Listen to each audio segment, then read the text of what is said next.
Vous allez passer un entretien pour un job, c'est super, mais voici 5 red flags à identifier pour être sûr de faire le bon choix. Premier red flag, si on vous compare avec d'autres candidats.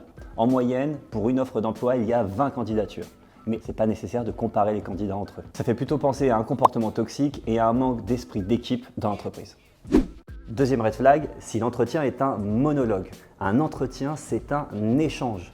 Vous êtes autant là pour en apprendre sur la boîte que le recruteur pour en apprendre sur vous. Si le recruteur ne parle que de l'entreprise, il ne s'intéresse pas trop à vous. Et si vous posez des questions et que le recruteur n'y répond pas, vous apprenez rien sur l'entreprise. Troisième red flag, si les questions sont trop indiscrètes. Alors c'est très bien d'apprendre à bien connaître le candidat, à mieux le cerner, mais il ne faut pas abuser. Par exemple, est-ce que vous êtes proprio, est-ce que vous avez des enfants? Ça, c'est pas OK. Et dans la loi, il y a plus d'une vingtaine de points discriminants qui interdisent ces questions sur l'âge, l'orientation sexuelle ou encore l'appartenance religieuse. Quatrième red flag, si on vous demande un test trop exigeant. 60% des entreprises font passer des tests aux candidats. Mais hors de question de pondre une thèse pour ça. Il faut que ça soit un effort raisonnable. Cinquième red flag, si on vous demande une réponse trop rapide, genre dans les 24 ou les 48 heures. Changer de job, c'est pas une décision qui se prend à la légère et ça peut prouver que l'entreprise prend des décisions trop hâtives.